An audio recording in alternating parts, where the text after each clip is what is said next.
Hi అండి, అందరికీ నమస్కారం అండి. ఈరోజు అమావాస్య కదా, ఒక చిన్న రెమెడీ చేసుకుంటానండి నేను ప్రతి అమావాస్యకి. అదే మీకు ఫోన్లో చూపిస్తున్నాను. ఒక ఎల్లో కలర్ క్లాత్ చిన్న ముక్క తీసుకుని 2 గుప్పుళ్ళు గళ్ళుప్పు తీసుకుని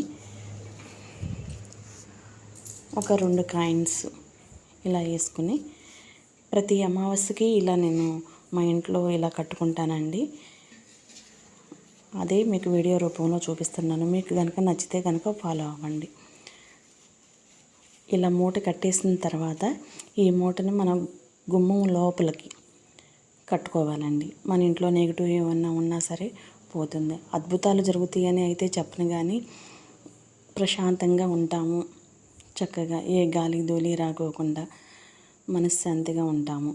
నిత్య దీపారాధన జరిగితే చాలండి, అంతా బాగుండిద్ది. ఇలాంటివన్నీ మన మనసు సాటిస్ఫాక్షన్ కోసం చేసుకుంటాం. అదే మీకు వీడియో రూపంలో చూపిస్తున్నాను. మీకు నచ్చితే కనుక ఫాలో అవ్వండి. ప్రతి అమావాస్యకి ఇలా చేసుకుంటే చాలా మంచిది. లక్ష్మీ నమోస్తుతే అని ఇలా ధూపం చూపించుకుంటే సరిపోతుందండి.